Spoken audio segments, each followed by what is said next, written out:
Oh, zidindigi a moo moo. Amoni moop, ani moop, ani moop, ani moop. Oh, yeah. Ooh, boo boo, humoni a boo boo. Oh, the boo boo, mooni a one. Ani ni a moo moo. Is this shit a kill? Wow. Au tipum. Ani hapuma ni a wa. Oop, boo boo boo. Ha, poo poo, money a one. Ooh, good. Woo, shit. Oh.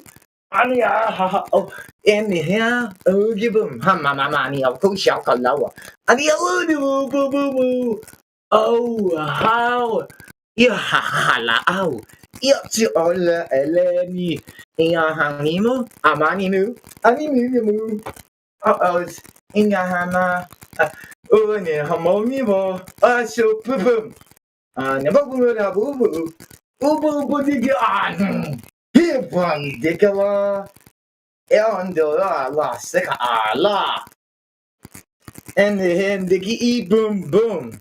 Oh boom boom tika over boom. I'm out. Eleli la hala aun dingin dingala Allah.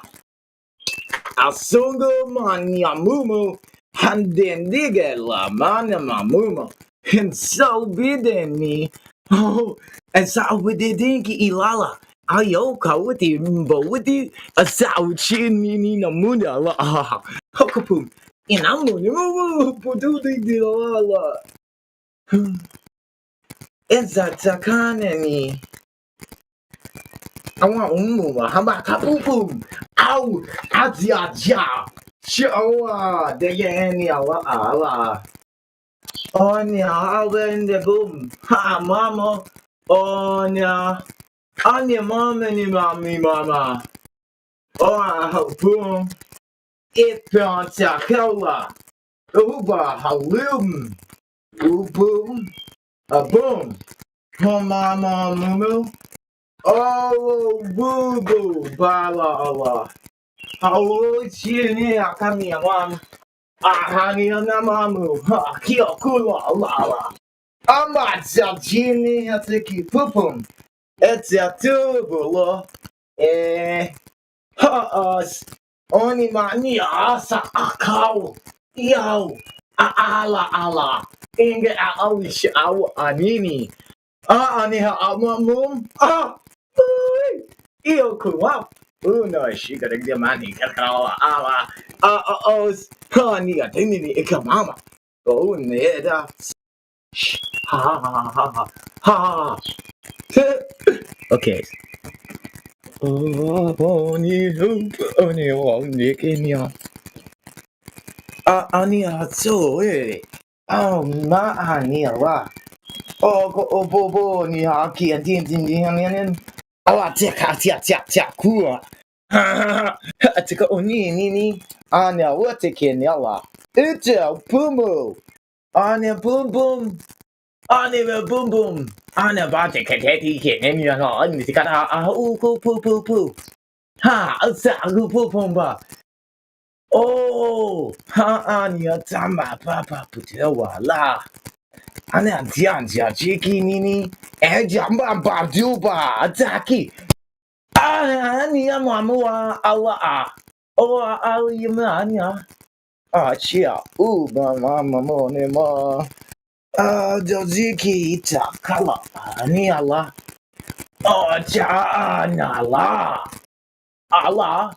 Amamu, Yantikanani hat, Aukipala. Oh, it's she etina, mama. Abuni, Wakaadani, Anyota ala. It's here, Tika Anio Atiala, Boma, money. Mama, now Pokemon, Atiala, Aliki, Katana, I'll get the hour. I'm over this Yamiani and Dignini. I'm an Alia Chachi. I'm a boom. Near the Gala, Nika Amani Alala. Who's the Nika Ua, Takiala, Yabogunia, Pancha. Alias, Ikawata, ala. Unia mama, Amani, Amoni, and Chamnia Kana. Oh, wow. Ika Moni, Haka owl. Ay hanini mani oh wow. Awa awa ow. Ika ani awa awa. Awe ala. Oh si animo. Sashi. Oh toko pupo wow. Ala. Na anika umane. Alim ka babaw. Alim na laim na niya sa. Awa ka ali alat yang. Sure ni mau ka au tiga udotan ni ka awar ni mo. Azawiya or ka ini au ala au kawa. Ane au chian darangala ala kalia pama wow. Au na ka au. Iya na alaw yutaki iya siya au. Au ta lendi kilaw. Ane eki ene amama ni mo hopung ena sa uyalaw. Awam baba kau eki akan diki ini ni awa. Asya wala awa ha ha ha ha. Ha ha ha ha. Ha ha ha ha. Akong teki ini ni amani ala kaani akao. Ala ha ha ha ha. And then he anahana and then he meets Allah and then he's gonna be ha ha ha ha ha ha ha Allah. Ini ya mama. Oh, Tekel. Oh. Huh. Ane alala yao. The other kid is the tower. Me. Ane ala.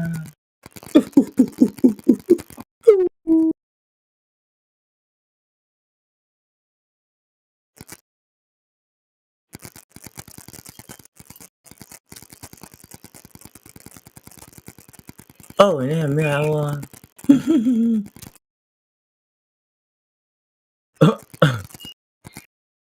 Hindi kaya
Oh my god, this is the smallest live stream I've seen.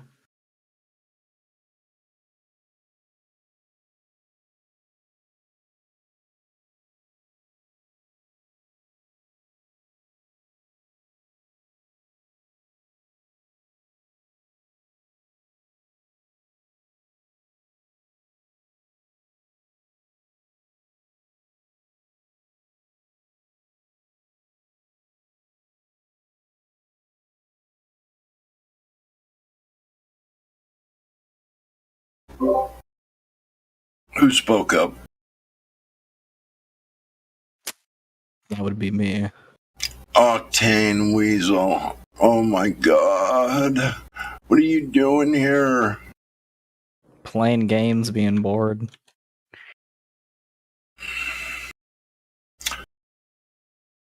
And what you doing? Waiting for somebody like you to come along so I can rub their nose in this dog shit, I guess. I don't know. Fair enough. You know me. I'm not. I'm not me. How you been anyway? You been doing all right? Yeah, I've been doing pretty okay. Life is the same, which is good. Right on. I'd like to see everybody do a whole lot better because I really got this bad feeling about our future and what's going on, and I think that it's going to hit a lot of people by surprise, and they're going to be unprepared, and I don't know. Yeah, it's a whole lot to think about. I think, and I guess you really, I don't know that there's really rise for concern. I mean, really major concern, but I think there is. I think there might be some really bad times coming upon us, purposely put on us. You know what I mean? Yeah, that's possible. I hope not, but I don't know. Yeah, of course. Yeah, but I guess we'll see. Not looking too good. Really.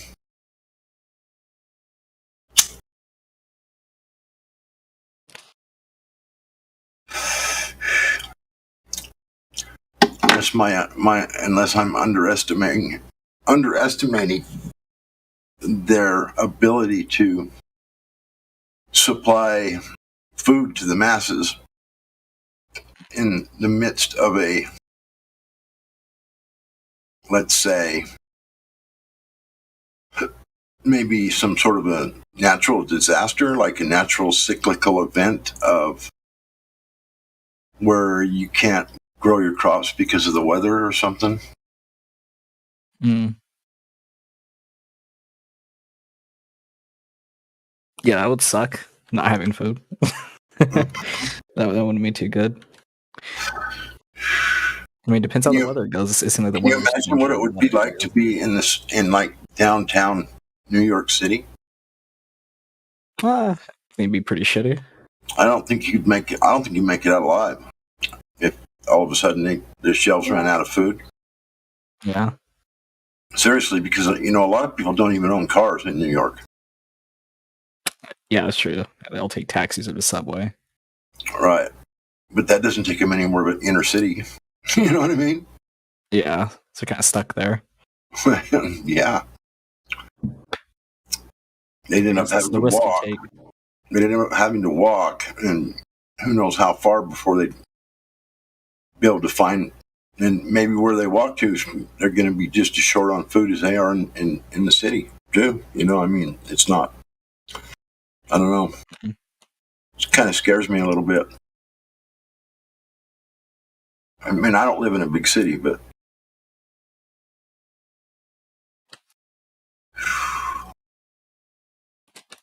and I just happen to live in a state where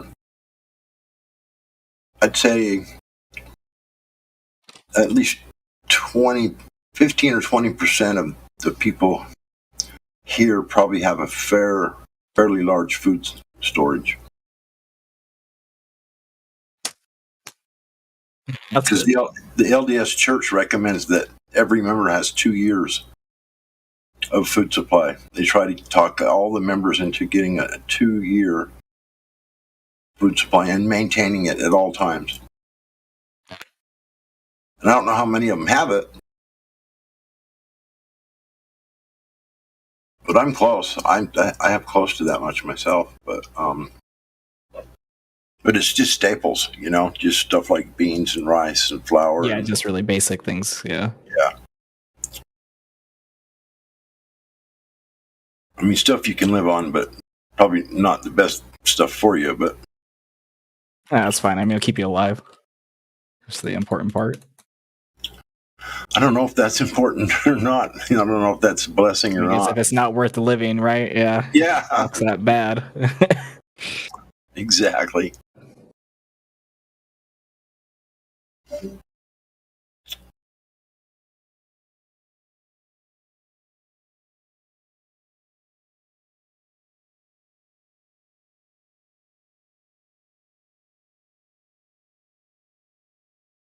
I think it was, about a week ago, India told us that I guess we get a lot of wheat and rice from India, mainly wheat, I think.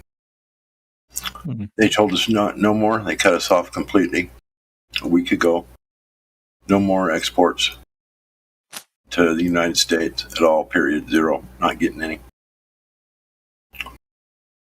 And I think China has done kind of the same thing.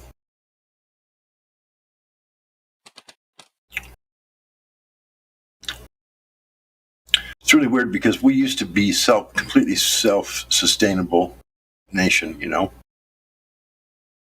All the big farms and that, they've slowly diminished over the years. And I mean, there's still some, but the government's paying them not to grow their crops. Why would they do such a thing? I have no clue. I have no clue about their politics. They're actually paying farmers to not plant. No, that's weird. Yeah, it's pretty strange. Yeah.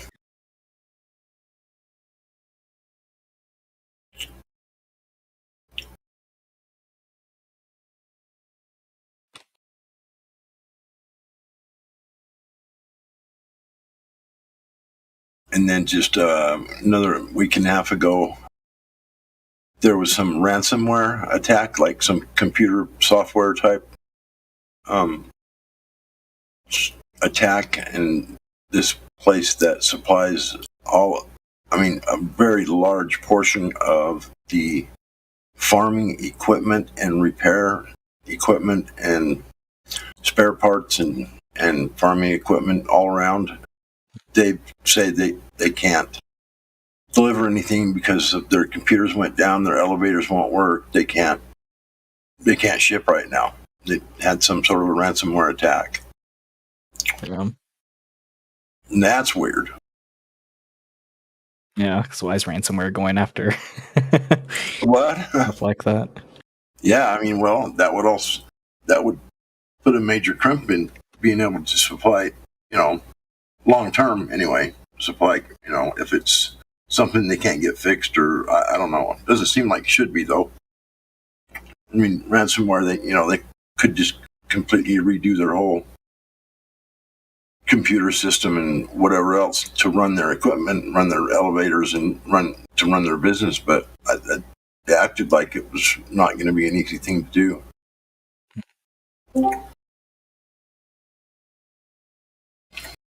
Hey, I have a question. I need some help with something. What's the question? Well, I went in my backyard last night. And I brought out my telescope that I've had for quite a while. I don't really use it, but and since I'm new to this whole thing, I'm just confused. I looked at what was purported to be Jupiter, and I actually saw it. And I saw a bunch of dots moving around it, which I presume to be its moons. I'm not sure what the explanation is for that. Yeah, because I see those too. Everybody's seen them. Yeah. Easy. I've seen them myself as well. Yeah, so I'm not fully understanding the reasoning behind What do you mean? Nobody knows what they are. Nobody knows. You can't prove that it's a solid object or a glow or a planet or moons or whatever. Nobody's been there. Nobody's, there's no no definitive explanation as to exactly what those things are. It's all just guesswork. Okay. So that's fair enough. Your guess is as good as mine, bro. Well, could it be another flat disk possibly? I don't.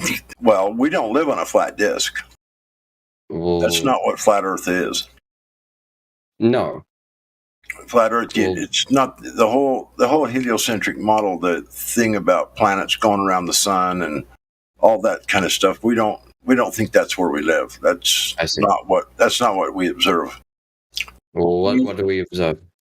We observe a flat plane that is immovable, and the edge of it has never been found. I don't know that there is an edge. Some people, and now this is not all flat earthers, but some flat earthers believe that the plane that we live on could be infinite. It could be just the floor of the universe. Some people have described it as such. I heard someone say something about armed guards around Antarctica to defend the edge. Is that true or not? Well, I don't know that there's armed guards, but there's definitely if you want to know exactly what's going on in Antarctica, there's what's called the Antarctic Treaty. Mm-hmm. You can read it online. You can pull it up and read it and explain what's going on down there. There's, I think, 50 countries that are involved in it. Okay. And what they do is they don't allow any private like exploration. Okay. In fact, you can't go below the 60th parallel, which is about 1,000 miles from Antarctica. 60th parallel. Yeah. And that's what it states in the Antarctic Treaty. And so there's been... Why? I don't know. You tell me. Well, they don't want you to find what's there. Yeah, exactly. All right. So, there's been reports. There's been more than one. There's been several reports of people in private sailboats and different things, and just went ahead, just tried to sail there without permission, and they've all been either stopped or came up missing. Or there's there's a couple of people that said they were even fired at by gunships. Is there footage of this I can watch anywhere online? I don't know. Okay. I've heard that maybe there is, but there's not anything that we have on the server. Okay. This is just stuff that there. I think there's stuff you can find on YouTube and maybe BitChute, different things about BitChute isn't okay. What's the deal with BitChute? Because I've heard about it before, but it's just another platform like YouTube. Right. Well, what's prime? Is there more good sort of resources on BitChute to find stuff? Well, it's less censored. I see. Less censored. How so? Like less censored in a more like. Well, you can find a lot more stuff about uncensored stuff about flat Earth. You can find more uncensored stuff about like the shootings that have been happening. There's like guys that pick apart these like school shootings and stuff, and bring up some really interesting points about. In fact, I watched two of them about a week ago. This guy put on he has a BitChute channel, and he shows where there's some major discrepancies in what the news said. The news said the shootings. So what's the deal with these shootings? Well, a lot of people think that they're just crisis actors. That they're crisis not even. Actors. Yeah. Well, why would people think that they're not? Like, what reason would they have to be staged? I don't know. You tell me. Is it? I mean, my theory. I think it's probably fear porn. You keep people scared, keep people distracted. Well, I mean, the reason. I guess the only reason that they would stage something like that is to make certain groups of people look bad. I suppose. Maybe. I don't know. I mean, there was a. I mean, on that topic, because there was a hoax about the late. You're definitely aware of what you've heard about the Uvalde shooting. The what shooting? Uvalde, Texas. No, I haven't. Which That you don't know what that was? Well, I don't know. Elaborate. Maybe I do. I just don't. So there was a shooting. There was a shooting recently in Texas, Uvalde, Texas, and At the school. At the school, yeah, 19 children. Yeah, that's the one I watched. That's the one I watched on BitChute. So the perpetrator of that was like that someone lied and falsely accused a trans woman of being the shooter. Oh yeah, that was kind of fucked. Yeah. I remember seeing that. Yeah, there's a lot of discrepancies when they showed the shooters. He had a truck that he was in a chase before he got to the school, and he crashed it into this irrigation ditch, and his tires were all turned sideways, and I mean almost broken right off the truck.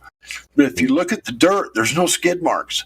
It's almost like they dropped the truck in there with a helicopter. There's no way that truck ended up where it was. It drove in there because inside that irrigation ditch, there's not even any tire tracks. Let alone that. Not only that, the tires were damaged so bad they were like sideways, like they'd hit and they almost broke off the truck. So you think that that shooting could have been staged possibly to make certain groups of people look bad? I don't know. I don't know what kind of people. If that is the case, then it would seemingly be. I mean, I personally don't believe that it was staged, but I haven't seen the evidence you have, obviously. But if it was perhaps staged, then definitely it could have been a media ploy to make trans women look worse. Maybe so. I don't know. There's when you get into this kind of stuff, and you find that there's been stuff altered, and there was no major news. There was only just some like secondhand news lady that covered it. She was like just happened to be in the area, and she's like walking around the school interviewing people. And the main takeaway from this whole thing is mostly just that the U.S. police are completely incompetent about it. Yeah, and they were completely incompetent. You're right. So that's the way it appears. Well, I mean, I haven't seen the evidence you have, but I don't see how. I'm not sure why the media would try to make the police look worse. I don't either. I really don't either. I don't know what's going on. You know what I mean? All I know is that there's a lot of really weird stuff that's gone on with these shootings, and there's been quite a bit of evidence to show that some of them really didn't even happen. They're crisis actors, and there's this and that's going on. Why they do this stuff, I don't know. I wish I did know. I wish I knew more about it, but I don't really know. I'm just all I'm doing is passing on what the rumors are about it, basically. And I've seen a little bit of stuff on BitChute, and this guy really picked that shooting apart bad. I mean, it was bad. He made it look like, and he didn't have any answers either. But what he showed was a lot of stuff that was just very inconsistent with what the news reported. Apparently, the kid had a shooting with Border Patrol before he got to the school. He already had a shootout with Border Patrol. Yeah. And when he got there, there was 3 police in the building before he went in. Well, and they didn't do anything to stop it. Well, I know that.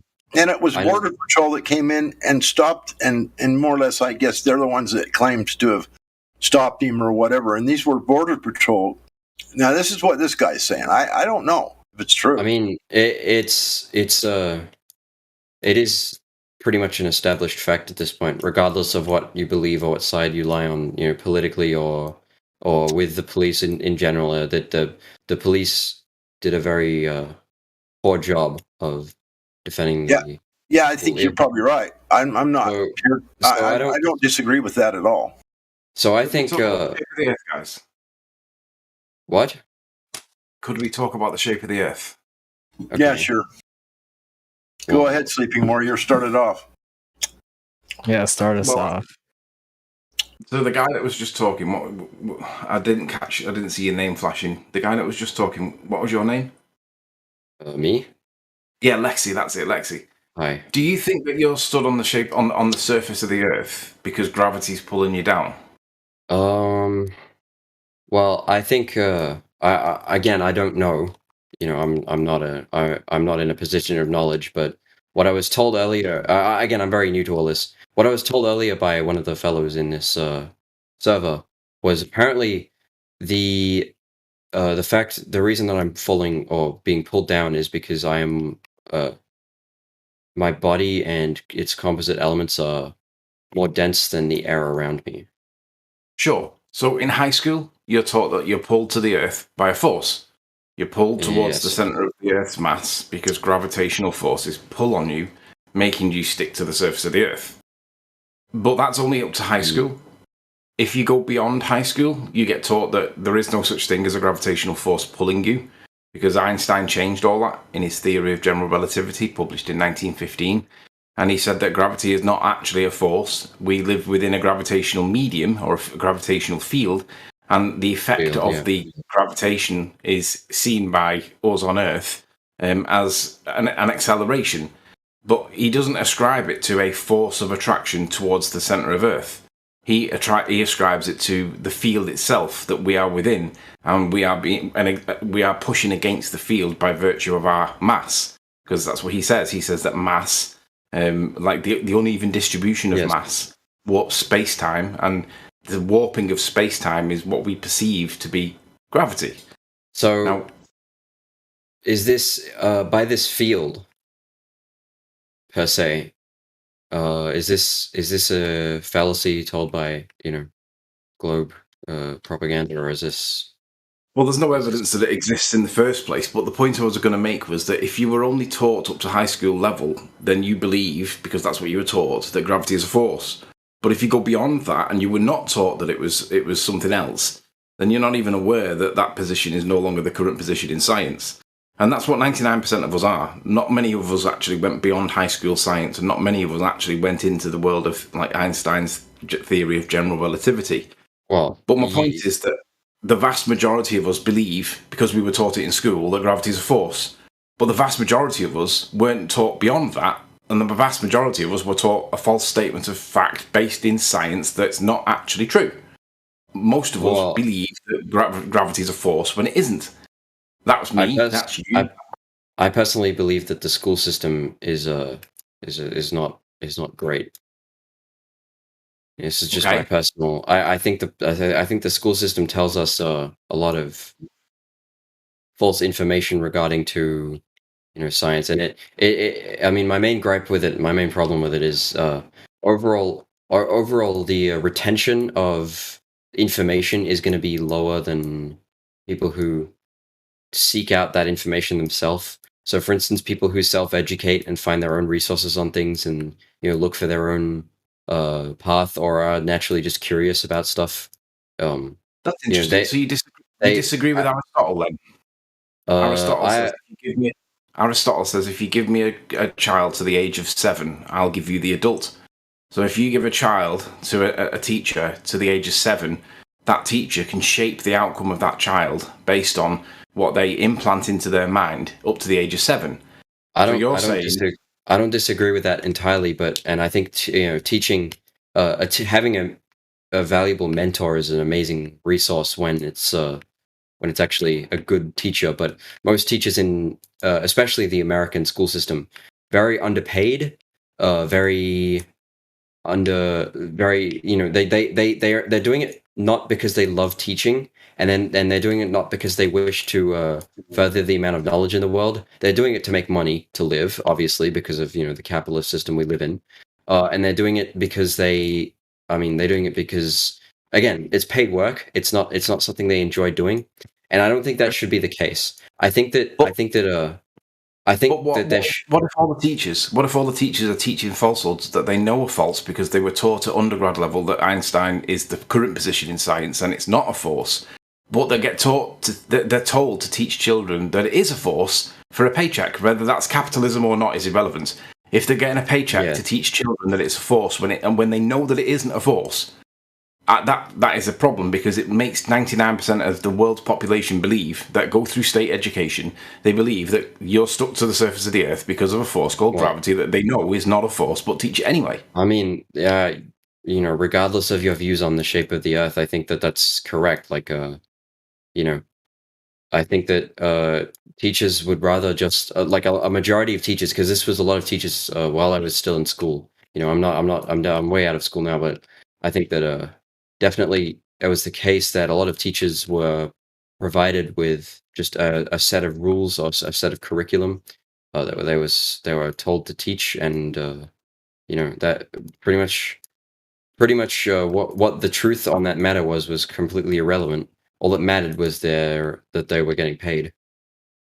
Right. So regardless of whether it's a capitalist nature or not, the fact that children are not taught the current position in science, and whether you call or justify that as a stepping stone or as we can't teach children the theory of general relativity, to teach them that it's a force when it's not a force, regardless of the justification, makes it a lie, because they know that it's not. They teach it anyway for a paycheck, capitalism or not. They teach it as a lie anyway. Technically, yes, that is the case, but I'm not sure what 99%. That makes 99% of high school leavers that don't go on to teach to learn physics at undergrad level, which is virtually all of us. That makes us all believe that we're stuck to the surface of the earth because of an imaginary force that's not a force anymore, called gravity. That's you, me, everybody that's in this room now. We were all taught the same shit in school, and it's not actually true. So my question is, like, if the teachers are teaching this stuff and they know that it's not true, why are they actually teaching it? Money. Well, capitalism or not, there's a curriculum in place, isn't there? And they've got to teach it. Yeah. They're forced to lie to children for a paycheck. Yeah, because of money. I mean, I don't get what you're saying here, because if there was no money involved, and then they would have no reason to teach a specific curriculum. I mean, it's completely legal. Not for a paycheck, so is it? It's the fear of being prosecuted for failing to push the national curriculum.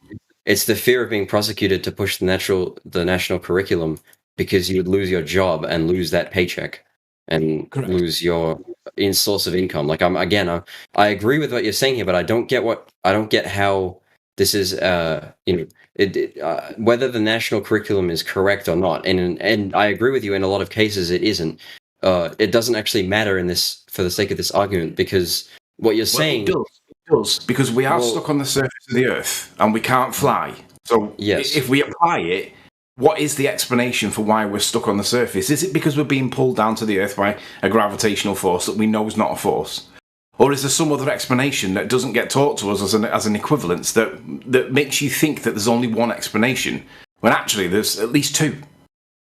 Well, again, I mean, I'm no physicist. I'm just You don't need to be a physicist, though. What you can say is, like, okay, so what's the alternative? And the alternative you posed, and I agree with you, that is perhaps we're more dense than the medium that we're in. So, hello? Oh shit! Is my internet gone out? No, I think he stopped talking, or maybe his went out. Okay.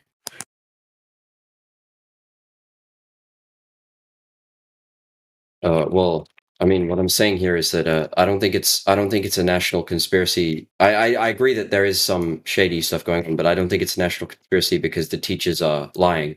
It's just because of money. I mean, if the teachers weren't at any threat of losing their source of income, and i.e. that means their source of food, water, shelter, etc., because of capitalism, the size society we live in. Without that impetus, they would be free to teach whatever they want, essentially. And as I've said, this is why I don't think money should be directly linked to teaching. I think that society's best, society needs to very much restructure how we treat education. Today's best educators are ones that do it not because they are getting money from it. They're doing it because they love it. And, you can find so much incredible educational content on YouTube that's made completely without any thought of money in mind. And it's just done because of the love of the creation of it and the love of educating others. And I think that it's a very valuable resource, just the altruism of others. But again, I think we should be capitalizing on the fact that nowadays you don't need someone to be in a room to hear what they're saying. You can listen to someone's words from across anywhere anywhere essentially with the right communication tools.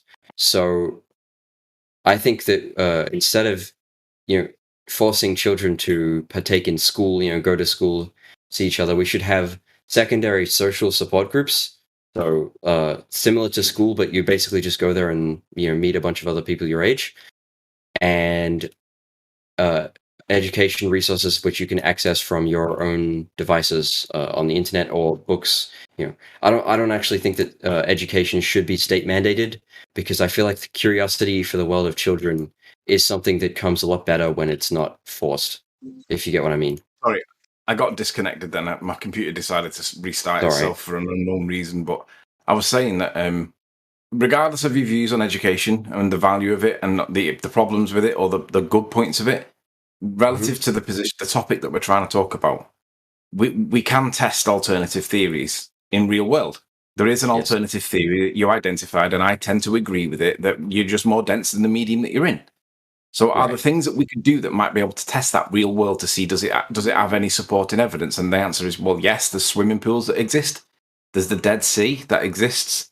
The difference between them is swimming pool is generally fresh water, so it's quite it's similar to our density as a human, but it's less dense than us, so you're likely to sink in it because it's fresh water. But the Dead Sea is very salty, so it's like it's more dense than swimming water. But you can vary your medium with two good examples there to see whether or not you still stick to the surface. And what you find is, if you go to a swimming pool, is that although you can get to the surface of the basement of the swimming pool, it's difficult to stay there because you tend to want to rise. Obviously, you don't want to drown. But if you exert a force on the surface of that basement of the swimming pool, you tend to rise quickly. And therefore, you're not stuck to the surface of that, and you've changed the medium. And then if you do it in the Dead Sea, you can't even get to the surface of the basement of the Dead Sea because you float in it. So you can demonstrate real world that changing the medium of the thing that you're in does alter your, quote, weight. And I use the word weight loosely in that context. I don't mean mass times the acceleration due to gravity. I mean relative to the medium, your weight changes. Now, if you look at the current science, that what we get taught, weight is mass times the acceleration due to gravity. Well, mass is conceptual. It's not actually an arbitrary... It's an arbitrary scale that is conceptual. It's not real world. However you want to define it, it's arbitrary. And there is no acceleration. There's an argument that almost every scale is arbitrary. I mean, there's no... We created these scale, these terms just not because... I guess we didn't create these terms because... they have any root in any kind of I guess fact. They're just things they're just arbitrary terms we created. I mean, that no one decides what a meter is just because of any fact. They just decided what it was. And it's the same for almost every unit of measurement.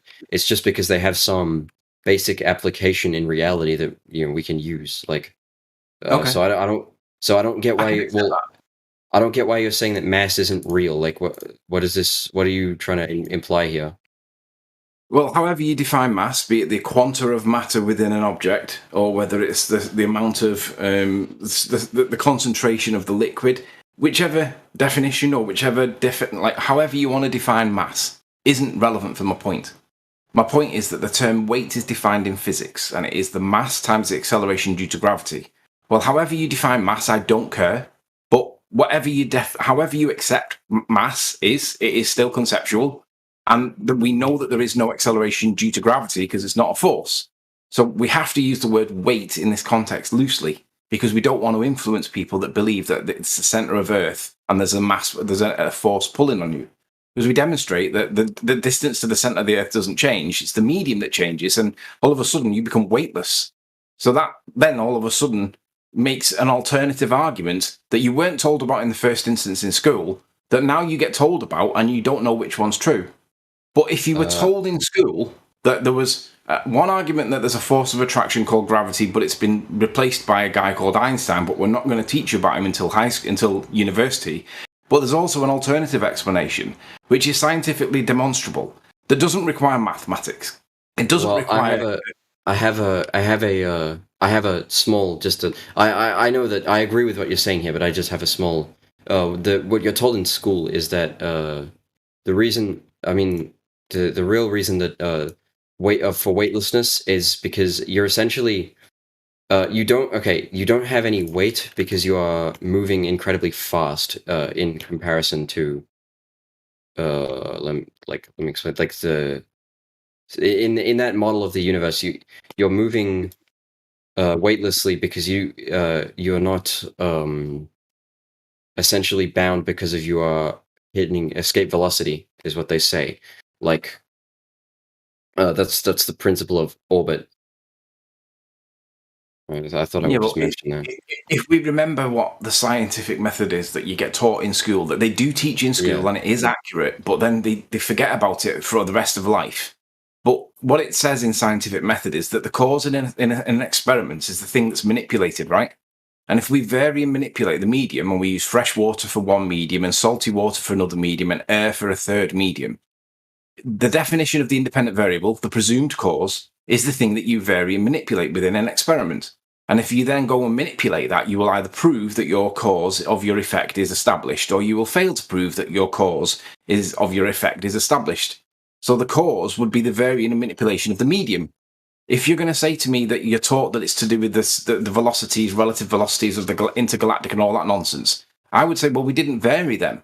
And if you say, well, we did, because here's the explanation for how, then I would say, well, that's not consistent with scientific method that states that the thing that we change is the cause. That's the way that children should be getting taught in school, because it gives them the alternative equivalent argument. It allows them to think about it. It allows them to come up with their own reasons for why they agree or disagree and accept or reject. And it allows them a conversation that currently doesn't even exist. You're told in school that you stick to the earth because an imaginary force called gravity sticks you to the ground because it pulls to the center of earth.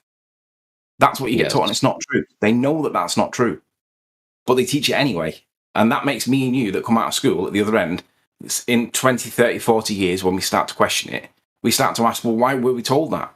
And you always give the benefit of the doubt to the teacher, and you say that the teacher probably didn't do it intentionally. But when you look into it, the teachers are taught to teach something specific. So they did do it intentionally because they know. They were taught that it's not a force. They were taught by Einstein at undergrad that it's not. It's to do with the medium itself that he calls a field, a gravitational field, if you will. But they knew that it wasn't a force, but they taught it you anyway. And their explanation for that, when you challenge them, is because it's in the curriculum. So it's not because it's true. It's not because they accept that it's true. It's because it's in the curriculum that they teach what they teach. Yes, but we already went over this, and I already stated my reason that they are accepting this lie. Is firstly because but you did say how is that relevant to the topic? And I've pushed it from that, and I've said when we apply it to the topic, I'll give you a reason why it's relevant to the topic. So in the global model of the universe, if you aren't actually pursuing a, I guess, scientific path, for all purposes, you don't really need to know that much about gravity. And I understand that it's good to have all the facts, and be more informed like us. But if you aren't pursuing, let's say, you're looking for a career in, I guess, cooking or for a career in music, you're not going to need a, I guess, advanced understanding of gravity. All you're going to need to know for that case is the reason that we fall down onto Earth is because there is a force which pulls you down onto Earth.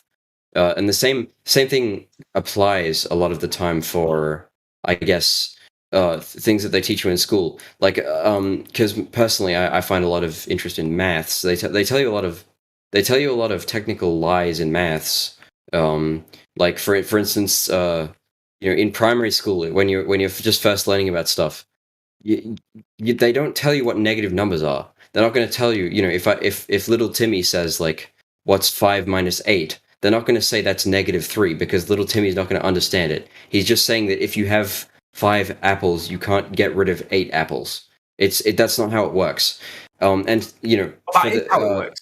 That is how it works, though. If you have 5 apples, I can't take 8 apples from you, leaving you with -3 apples, can I? No, but in the model of mathematics, then in theoretical mathematics, you can. But little Timmy doesn't need. Just because you can do it in theoretical mathematics, just because you can do it in theoretical mathematics, doesn't mean you can do it in real world. All right. I'll give a better example for a real world application of negative numbers. For instance, a good example would be distance. So if you're moving, I don't know, 100 kilometers in one direction, like let's say you're moving 100 kilometers north, then technically moving 100 kilometers south would be moving negative 100 meters in your current direction. But no. Again, no, not technically. Mathematically, and only mathematically. Technically, in real world, you're still doing 100 kilometers an hour. Your direction is changed, but you're still moving with a positive number. That's true, but again, as I'm saying here, so what you're doing is you're conflating the mathematics with the real world, and I'm contrasting the mathematics from the real world and saying that they're not the same and they should not be conflated. Well, can I just pose my argument as to why? Well, fine, I'll keep mathematics out of it, but I'll just pose my argument as to why I believe that they, lie about this in curriculum, because I agree it's not good, but the reason that they do it is because if you are pursuing certain careers, you're not going to need, I guess, that view of the world. Like, for instance, if I'm, if I'm a chef, or if I'm a musician, or if I'm, I don't know,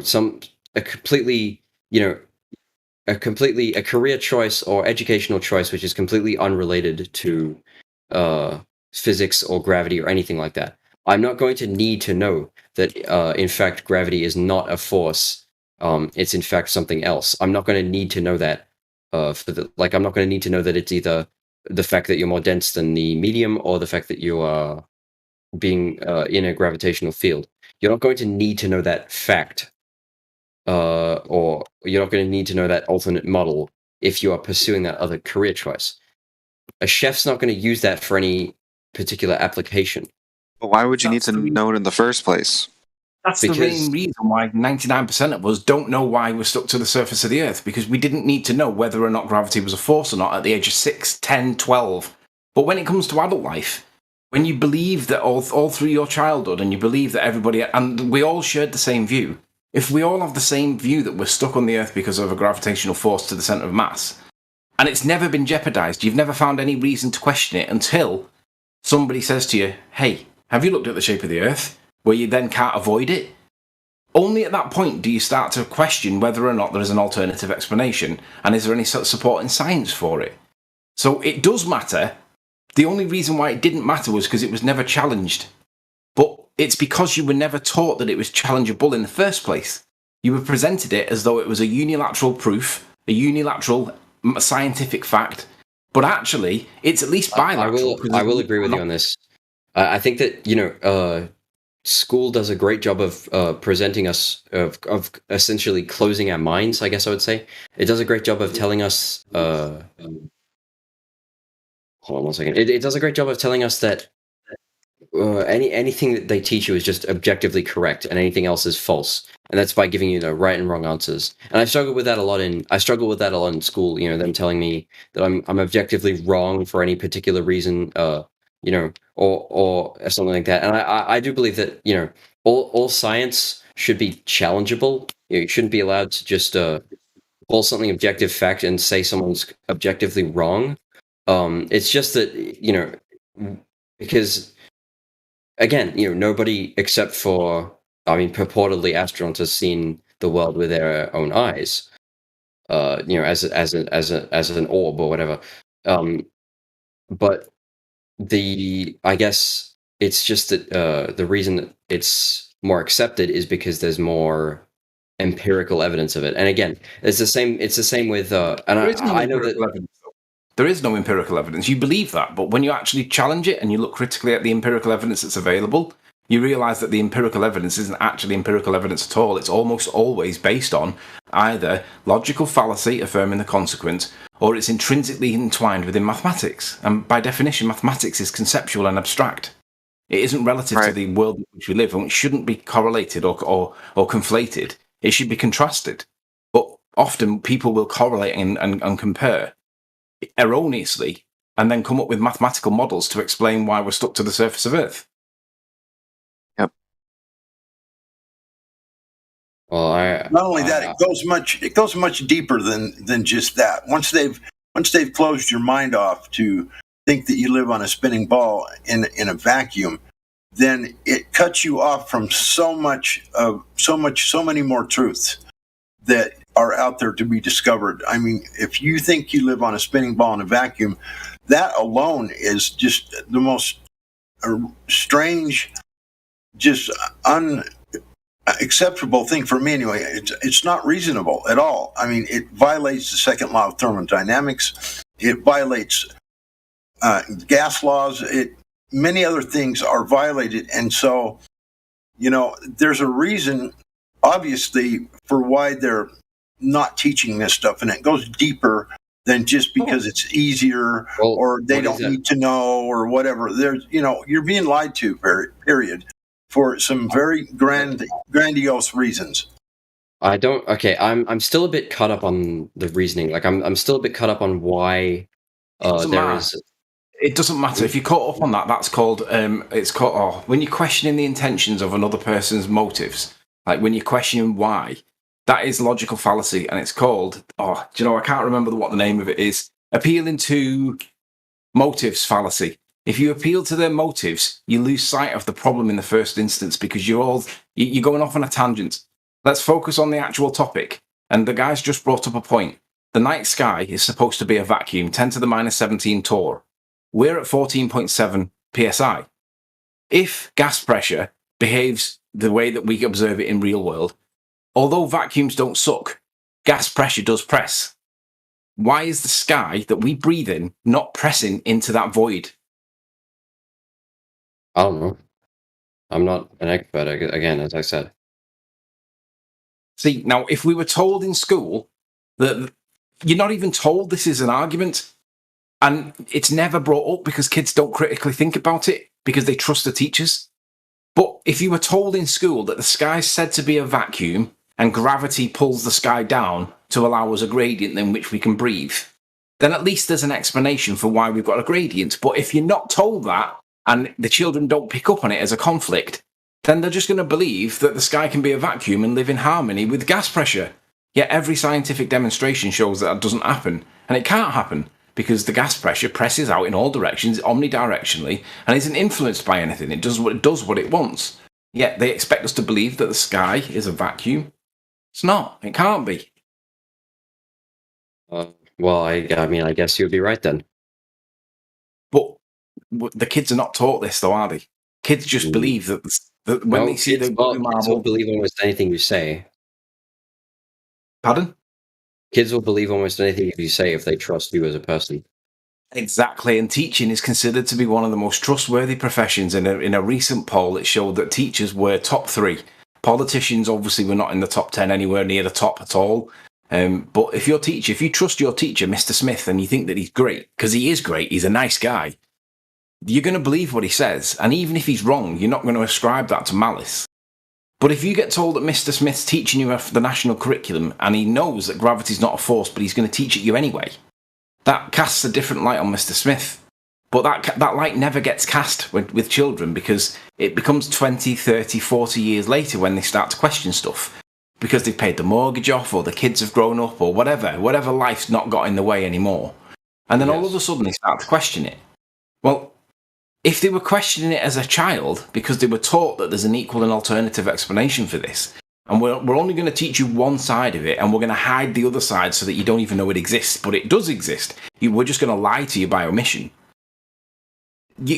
For me, there's no worse a crime than teaching children lies than doing that, because that is exactly why we're all at 30, 40, 50 years old and questioning how the sky can be a vacuum if gas pressure pushes. Again, I'm not opposing you here. I also would question though if this standard applies to everything in, if you could find an equally as reasonable explanation for gravity than the two that you've provided, i.e., the Einstein's fields or the density of the medium. If you could find an equal, I guess, explanation for. I mean, okay. Here's my question: if the density, if the material has a, what reason does the material have to sink if the density is higher? It's more dense than its medium. But what reason does it have to rise? The thing is, there's a problem here with this, and I'll just give it real short here. The explanation that Sleeping Warrior is giving you is testable and repeatable, and you can observe it. These other two ones have got no observable evidence. You can't test for it. You can't do anything to validate Einstein's gravity or Newton's mass attracting mass. These are things that you cannot demonstrate in using science, if you will. When in density and buoyancy, you can demonstrate that all day long. Now, if you've got, like you said, you've got these 2 or 3 different explanations, but 2 of them are completely unverifiable. You cannot show any tests or observations that will show you that, yeah, that's what's happening. But you've got one that does, and you're going to go with the other 2? Well, I guess when I was when I was that age, I just never really cared that much about, Exactly. just took what I was told was fact.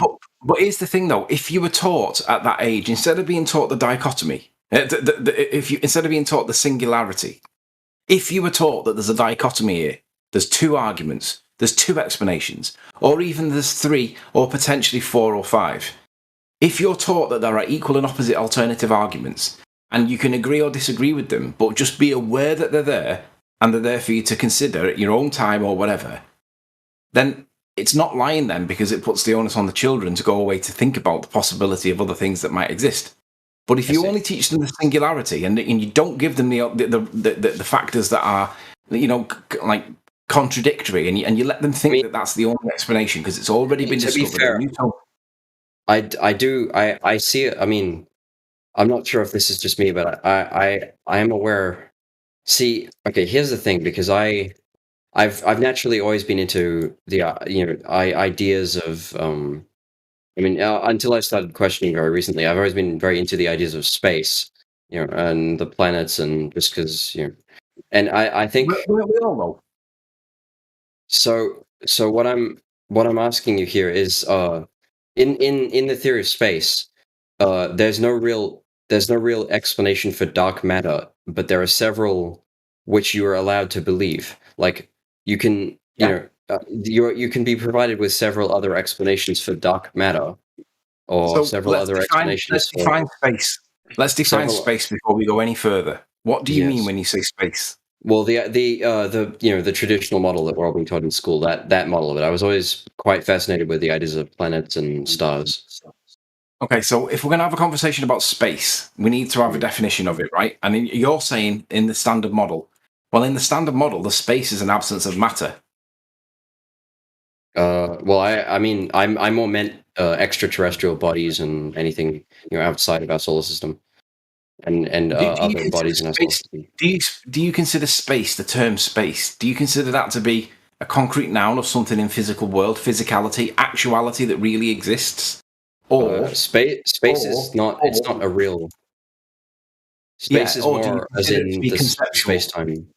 Well, I don't think it's conceptual, because we do have a physical application of space. Without it, there would just be time, which is So you don't think it's conceptual? Okay, so what makes you think that it's physicality, it's real world, tangible? Well, I mean, again, defining space, I'm thinking of the relative positions between things. What are you talking about here? Right. Well, he's talking about like outer space. Outer space. Well, okay. About distances, the relative distances between things, but that's not space, is it? Let me change the word space to the word Narnia. You tell me how space and Narnia are different. I can't, but I'm. They're both cool. Well, fictional. Can you go to the back of your wardrobe and get into Narnia? Yeah, I did the other day.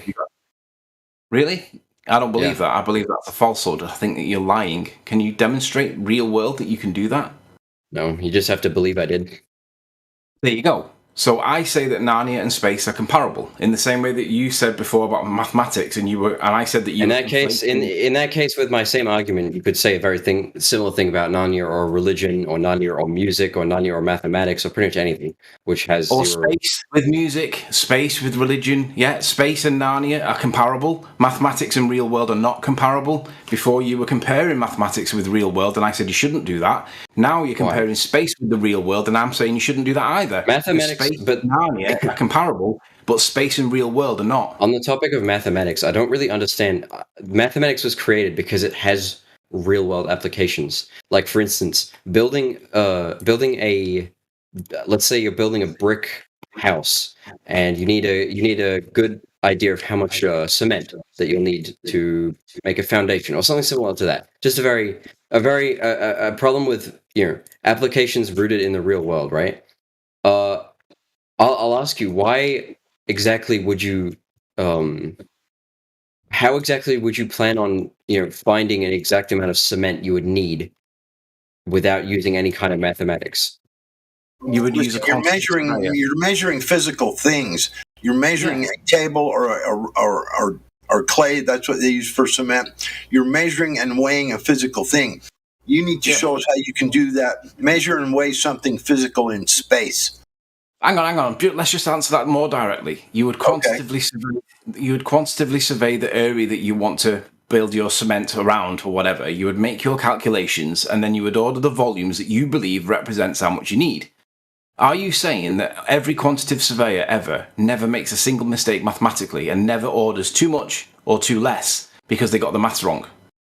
No, I mean, obviously, right. So real world and the mathematics didn't represent the actual volume of cement that was needed to complete the task, because he can make a mistake and he can order far too much, or he can order not nearly enough, and he'll say, I did my maths wrong.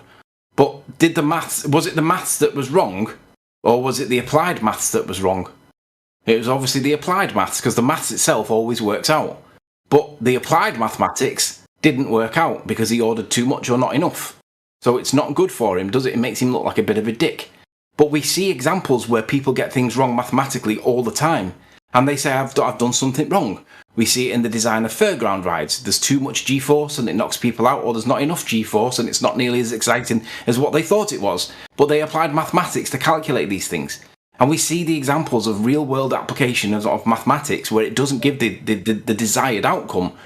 But it's never blamed on the mathematics, is it? It's blamed on the person, because the maths is always correct.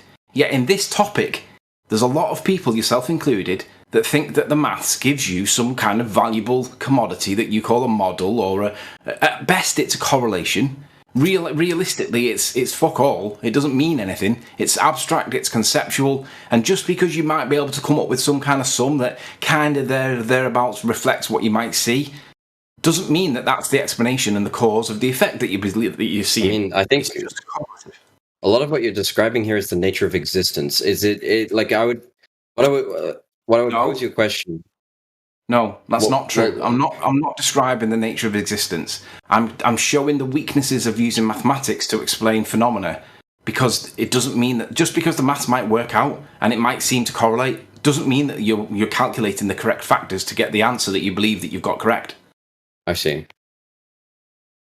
How? Okay. So in this case, to answer your question about space and black holes. And my question was, we need a definition for space, and then I said we need to compare space with Narnia, not contrast them. We need to compare them, because if we contrast them, that means either Narnia is real world and it's demonstrably you can get into it through your wardrobe, or it means that space is a reality that we can get to. But either way, we need to decide what space is. But we know what space can't be. We know that space can't be an absence of matter, because if it was an absence of matter, the atmosphere that we're breathing would push into it. So we know space cannot be an absence of matter. Yes. So then, I guess So then, how can your question be? How can we answer your question at all if we don't really know what space is? Because you can talk within the paradigm of the current model, and we can argue all day how black holes work within your model, but it doesn't. Well, mean I'm not talking about black holes. I was more talking, going back to what my original point was. We got very caught up on this idea of space. I mean, my what I was talking about was mostly dark matter and the idea that, I mean, we don't really know what that is, and I don't think, no one is claiming to know what that is at all in any model. When you describe how we, quote, got caught up in what space is, that's an intrinsic part of the answering your question, because whatever topic within that narrative that you want to talk about, be it black holes, dark matter, woo-woo this, woo-woo that, no matter what the topic is, if we're talking about Narnia as a concept and space as a concept, it doesn't matter what these arguments are for dark matter or black holes. It doesn't matter what they are because they're within an abstract concept. Right. If you don't realise that it's an abstract concept and you believe that it's somewhere that you can physically go to in a rocket, then in your head you've got a picture painted of a journey that you could make to these black holes or the dark matter, or stick your arm out the window with a test tube and take a sample of dark matter and bring it back for analysis. You can't do that. It's conceptual. Yeah, and I'm pretty sure they had to invent dark matter because their math didn't work. So they had to invent some, plug in some new. I mean, that's correct. But it doesn't matter because none of it exists, though. That's the whole point. Well, this is all just fake nonsense. I see. Well, I don't understand. I mean, I don't understand. That's not what I was talking about. I was trying to,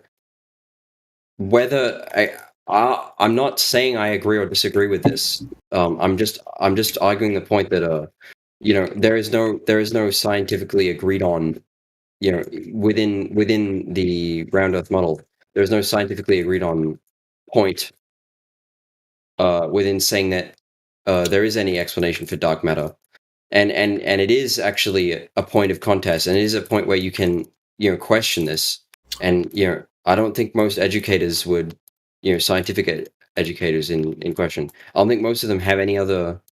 The reason why that is because they're arguing about the construct of Narnia, but they call it space.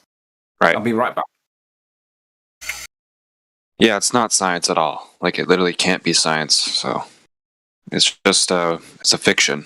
So you're basically talking about lore. You might as well be talking about Star Wars lore.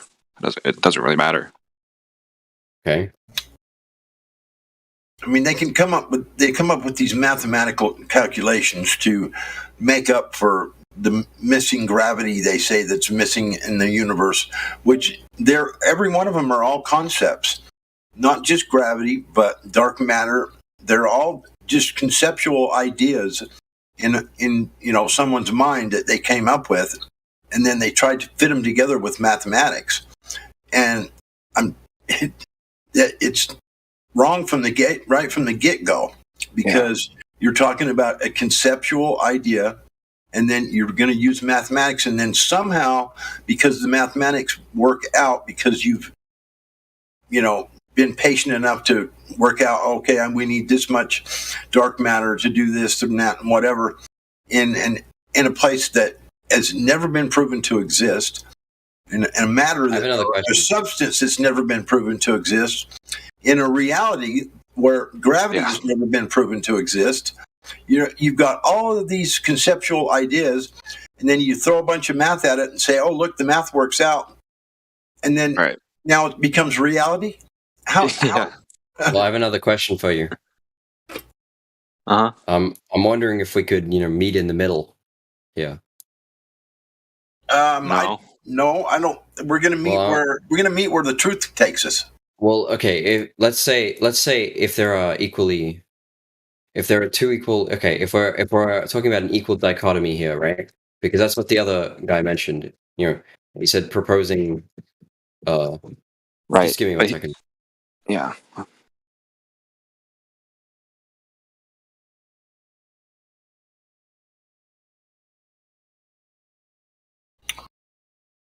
The whole dark matter, dark energy thing is basically an attempt to stitch together this belief system. It's almost like there was a plot hole in a fictional story, and then the dark energy, dark matter was something the author came up with to cover up a plot hole. And it's all just fiction. It's a religion.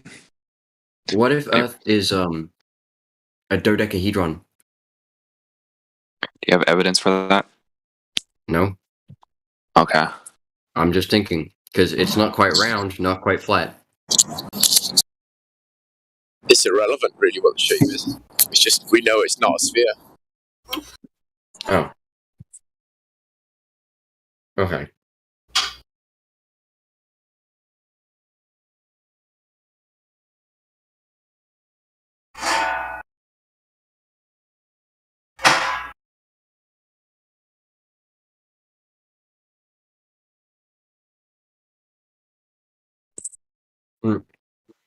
Right, I'm back. What happened? I just got so, an incoming phone call. What happens if you go? What happens if you go right onto a mountain and you see a curve? Like if you were to do that right now, if you went onto a mountain and see a curve, what would you do? I would want to know how would you know it's a curve? Is it a real world curve or is it an effect of the atmosphere? Yeah. Well, you wouldn't though. That's the problem. You don't see a curve on a mountain. I'm just asking. But you wouldn't though. Climbed up onto Mount Everest right now. Yeah, but that's like saying if you were able to jetpack, if you were able to fly, like yeah, right. If you were Superman, if Felix Bongard, whatever his name is, went 140 feet up, whatever, 1,000 feet up, and he couldn't. Neil deGrasse Tyson said he couldn't see curvature from there. Like, how high is Mount Everest? I think it's like 20,000. I want to add this to it. I've been to a top of a mountain. I didn't see any curvature.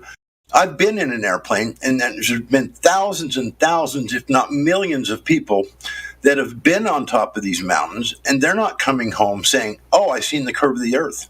So what you're talking about is like, what? This has already been done by millions of people, and none of them are coming home and saying with a camera, saying, "Look, here's the curve." It's not happened. Not yet. Yeah. What? It's flat. Is so you can go onto YouTube and you can type in like top of Mount Everest, and it's obviously Everest is the highest mountain that we have. It's about 34,000 feet high. It's as high as the jumbo jets fly when they're at cruise altitude. Nobody comes down from Mount Everest saying, "Fucking hell, I could see the curvature of Earth." Oh, well, that's a shame. So wait, so did you understand what Sleeping Warrior meant when he like was saying like space can't exist? Like, well, yeah, like, yeah, you know? I am understanding, but Okay. I went on Google. If you look in I don't know what it posts, live stream voice text. If I went on Google, I looked up top of Mount Everest, and the first thing I saw, I don't know, I gotta say, that looks pretty curvy, but I don't know what I don't know what to say there, like. Well, we know what to say. That you see. Everybody uses a GoPro, and GoPros have got convex lenses on purpose. Like they're literally shaped like a ball, and that's to give you a wider field of view, so that you've got more proximity to your environment. So it's because of the GoPros. Yeah, it's because of the shape of the lens. Yeah, it's not a rectilinear lens; it's curved lens. Now, whether you accept that or not, it doesn't really matter. The point is that you said if you went up to the top of a mountain and you saw curvature, what would you do? Well, people have been up to the top of Mount Everest, and not one of them's come down and said we can see the curvature of Earth. They've all come down. It's astonishing natural beauty. Didn't some flat earther build a rocket and then die because he was trying to build a rocket and go up? No, false. He wasn't a flat earther. He was a stunt man. You need to get your facts straight. I need to build a rocket, dude. He was can't not, really ask him what he saw. not a flat earther. Oh man, bad. Get your Ouija board and ask him what he saw. Yeah, I'm gonna do that right now. I'm gonna look that up on Google. So there's a 4-minute video on YouTube, Everest, the summit to online climb. Ouija board.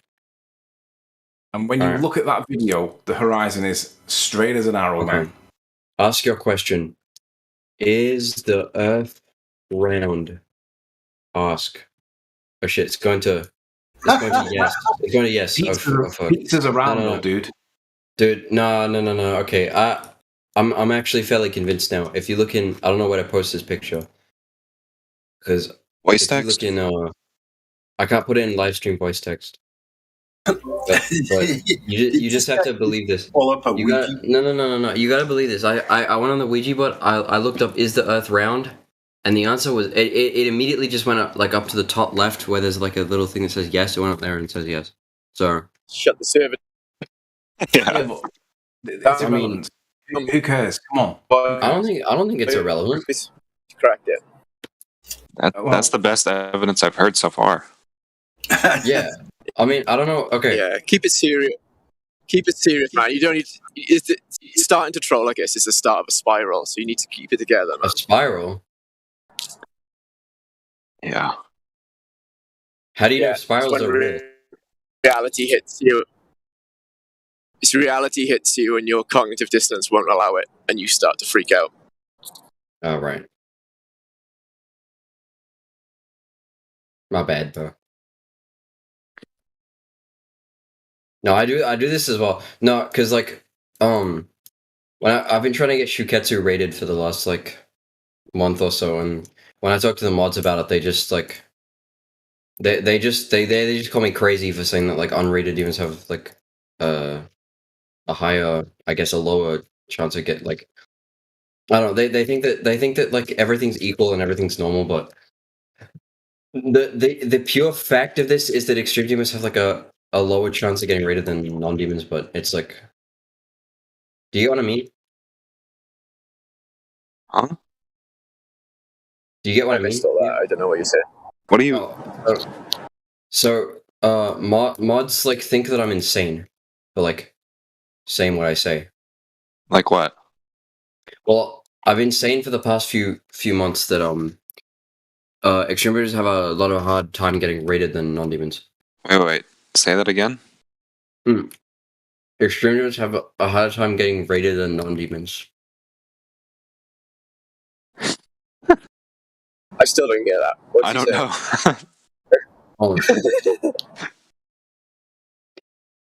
I've heard. Extreme demons. Can you type that in the voice text? In 1 second. Okay.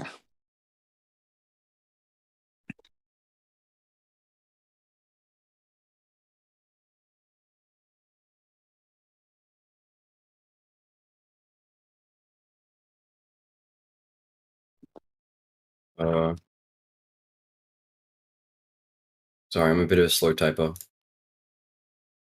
Okay.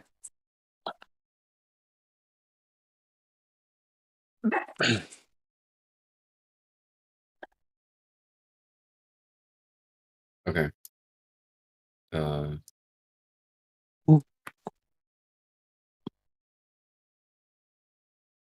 What's what I was saying?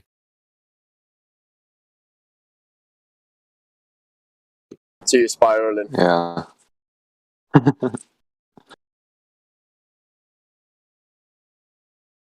What? 10 minutes ago, you're having a decent conversation. Okay. My friend wanted me to ask you something, right? Don't troll. I'm not trolling. Better not. Why do you care so much if it's brown or not? And what is the point of lying to the people? Well, basically, they're lying about where we live and what this is. Right. And the real reason is to hide the fact that we live in a created environment. This was all intelligent. Yeah. It's still a motive fallacy, isn't it? We don't need to know about the motive. I don't know why. Because the thing is, I mean, just like you're telling me that we have no empirical evidence of the Earth being round, I'm telling you that, I mean, from my experience, we have no empirical evidence of God. So why would you? Yeah, we do. Yeah, it's super obvious. That's why they lie to you. So, do you know what cellular meiosis and cellular mitosis is? Yeah. It's where you have one cell, and then after a period of time, you get another cell from that cell, and then after another period of time, you get more cells, and I would call that cell multiplication. But biologically, they can't have that because it's a violation of like the first law of thermodynamics, which is basically energy and matter can neither be created nor destroyed. So they can't call it cellular multiplication. They've got to call it cellular division, and they describe it from the perspective of the cell, and they say the cell divides. But I would say, actually, if you look at the equal and opposite alternative argument, you are literally watching creation before your very eyes, but they call it division. But it doesn't change the fact that whatever you call that, you are literally watching things multiply and get bigger and more of them from nothing. So when you say there's no evidence of God, I'm saying you're telling me your evidence of your evidence of God is that there's that cells. Yeah. Hold on. Okay, this is taking a minute to process. So what do you think when you say God, though? Do you think the Christian God, or do you just think I think creator? Any God. I think any kind of creator. I don't see any kind of empirical because I'm open to all kinds of religion. I've done I can't say I'm too well versed, but I've done a fair bit of study. But I'm just confused as to because as far as I know in science that as far as I know, again, I'm not claiming to be all knowing or anything, but it's just that a cell over its lifespan gets larger, and eventually, when it's ready to divide, it divides into two smaller cells. Which no, it doesn't do that. It doesn't divide into two smaller cells. I mean, it's like, where did the cell even come from? Also, well, regardless, the point was that you said that there's no evidence of God, but now I'm giving you direct evidence of God and saying that it's changed. The way they describe it is changed from multiplication to division because they changed the perspective. But it doesn't change the actual event that we're observing. The actual event we observe is that one cell becomes 2, 2 becomes 4, 4 becomes 8, and so on. And that is a direct proof of creation. They just don't like that. Call it division.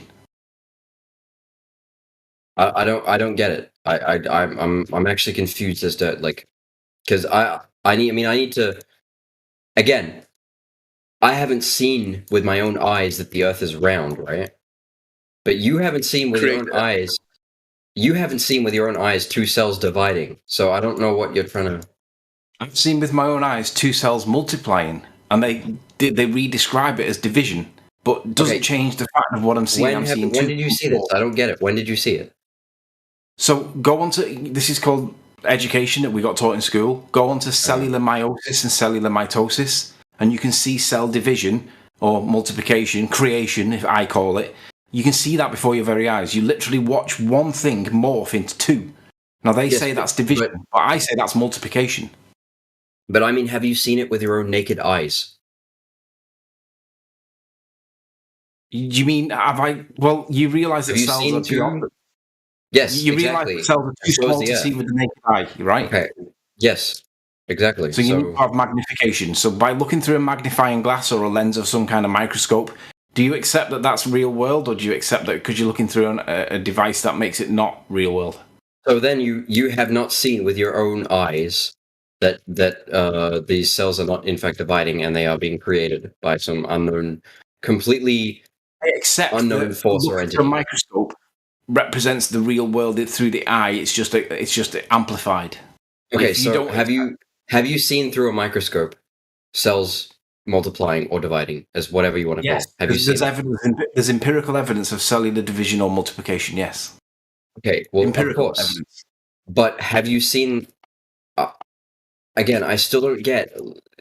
have you seen the matter being created with your own eyes? It just doesn't make any sense to me. It's not the requirement of science, it's empiricalness, not subjectiveness. I don't need my own eyes to see it. It's empirical by nature, science. It doesn't require me to personally do it. I'm just really confused as to where your logical proof is coming from. It's not a logical proof. It's not a logical proof, it's an empirical proof. It is demonstrable scientifically that cells divide or multiply, whichever word you want to use. It is demonstrable empirically. No subjectivity is required. Well, yes, of course. And I'm agreeing that they do that. I'm agreeing that one cell turns into two cell, turns into four. But so why dwell on whether my eyes have seen that or not? Because what I'm saying, no, I'm not arguing whether that's a fact, because I know that is the case. I know that happens. what I'm arguing about is where this notion that they just are created out of thin air is coming from.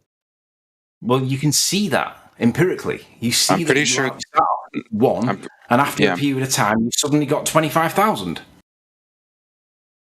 Yeah. That and comes from you.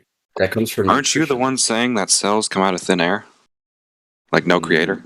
No. He was saying there's no evidence of God, and I'm saying that is evidence of God because we are seeing creation before your very eyes, and they call it some other than creation to hide the fact that it's creation. But when we're looking at it, I don't think it's creation. I call it biological development because but how do you have that without a creator? How is it different to creation? Right. How is it different to creation? Because all of these have a food source. Like for instance, they don't exist. They don't have a food source. They don't exist. What do you mean? The cells? Yeah. So we start off at time 0, and we have 1 cell, and then after a period of time, we end up with 25,000 cells. But along that journey, there is no food source. They don't exist to have a food source. You see them come from 1 cell, and then you see them multiply or divide, whichever. But you see it multiply, and until they become into existence, there is no food source. All right. Well, all I'll say here is that you had a slight point with the stuff about the curvature. Like, of course, because you are correct that I have never seen any of that with my own eyes, and I probably never will. However, I just don't get how the fact that, you have never seen new atoms be created, new atoms, new molecules. You've never seen that be created with your own eyes. And I have never seen the curvature of the... Nobody has seen the curvature. And my point was that this is evidence of creation, be it God or with a big G or little g. It's still evidence of creation that science masks and calls it division to hide the fact that you're looking at creation smacking you in the face.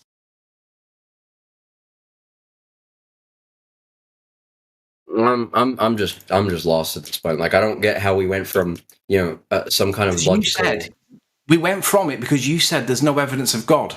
But when I showed you evidence of God with a big G or little g, however you define God, I showed you evidence of creation before your very eyes, and I told you that they call it division to hide the fact that it's creation. And then you said, then you flipped the I don't understand card, the I'm confused card. Well, no, I've directly responded to your point that there is evidence of creation, but science calls it something else. They call it division to hide the fact that it's creation. You can see it empirically. I've got a video for you to watch. Here. Yeah, look in live stream voice text.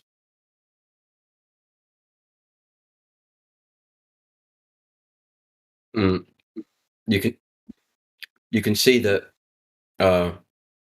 what's going on here is it actually started as a single cell. And you can see it dividing into multiple smaller ones. So I'm not entirely sure Not smaller ones. You see a cell divide. I call that created. You see a cell get bigger, not smaller, get bigger. Then you see it like divide. I'll use their words. But after a period of time, you see many more of those cells. You don't just see one. You see several thousand. So if you take in isolation 1 period of time, you could twist the interpretation and say division. But if you look at the picture overall, you don't get continual division and get multiplication. You are literally watching creation, be it God over the big G or little g, don't care which. You're watching creation before your very eyes. Not only that, if these things were dividing that many times, they would be getting smaller and smaller and smaller and smaller. And suppose you're dividing and cutting them in half, then you cut it in half again, then you cut it in half again. Pretty soon you wouldn't be able to see them, and that's not what's happening. I mean, I would argue that it's not half. It doesn't matter. It's any reduction. There's no reduction there. The point I'm making here is not whether or not we're going to argue about the minutiae of the argument. Your point was that there is no evidence of God. I think this is empirical evidence of God, because whatever is going on here is irrelevant. The point is that you end up with far more than what you had at the beginning. You're watching creation before your very eyes.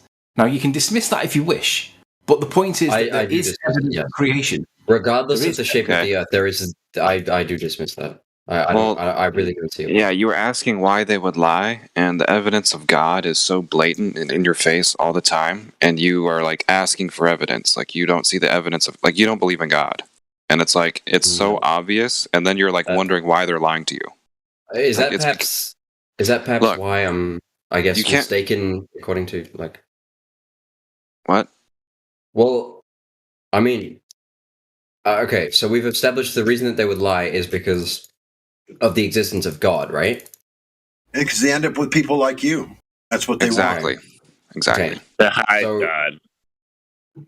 The reason, so I'm just asking. So, the reason that they lie is to end up with people who don't believe in any kind of God, right?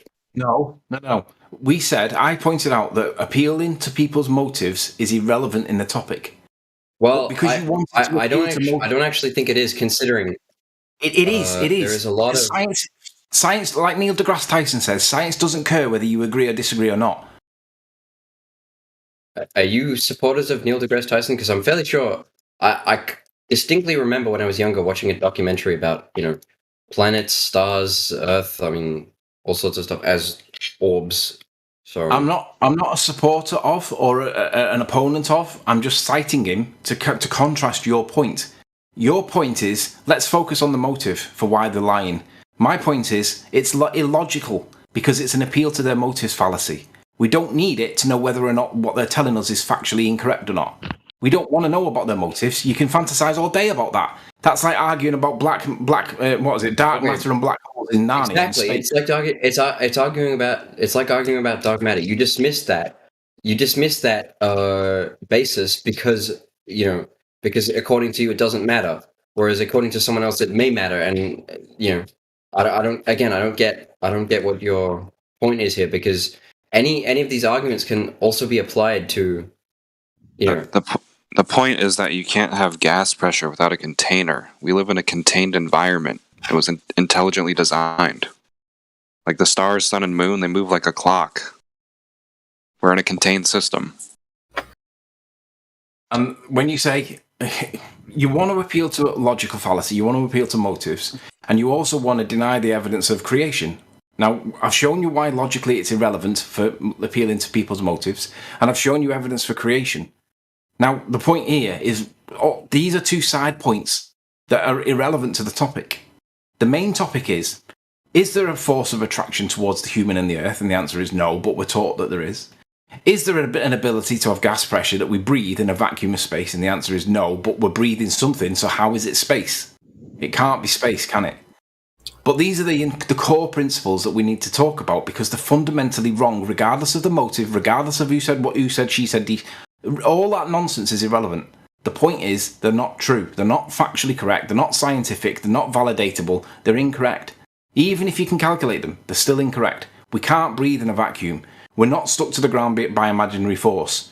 So these are the core principles that we need to establish. But you don't seem to want to talk about them. You want to talk about all the other stuff instead. Okay, so here's what you're arguing the point for, okay? Let me see if I'm getting this right or wrong, okay? So we live in a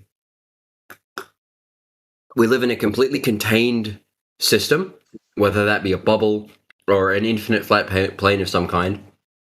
And from what we can observe, matter spontaneously appears out of nowhere, which obviously, proves the fact that there's a creator, because what else would it mean? Even though there is scientific explanation for the, I guess, cell multiplication, as you would call it, or cell creation, as you would call it, there's scientific explanation for that, yet you reject it. So I'm just confused. That's not scientific explanation. That's called arguing an equivalence and labeling it scientific when it's just an equivalence.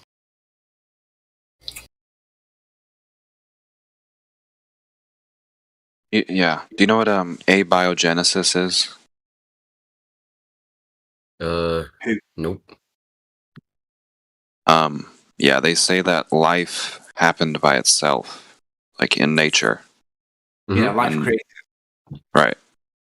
They made up a story that is against everything that we experience, and people believe in it, and then call it science. when it's not. Yeah. Just because there might be a scientific explanation doesn't make it science. Just because there might be a scientific explanation for it that you accept and believe and think makes it sound probable doesn't mean that it's true. And it doesn't add any more credibility to it either. Oh. That's a shame. I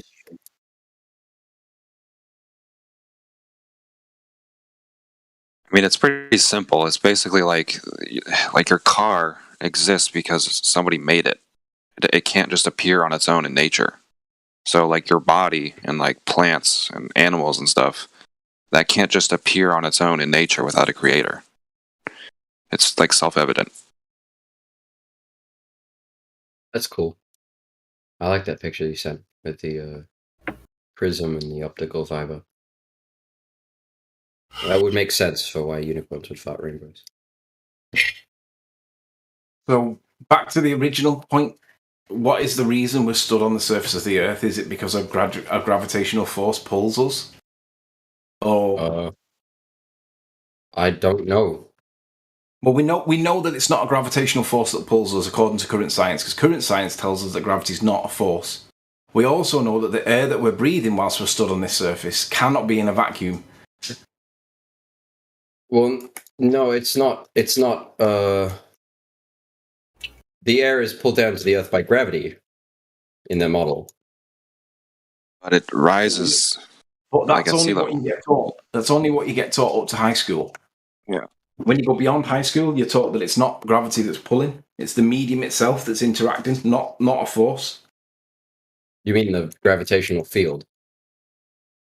Well, whatever you want to call it, the medium field. Essentially, they're conflated within current science. They're conflated. So explain. So gravity is just not real because air is what? Because air is not flying into space? I don't get it. No, gravity just isn't real.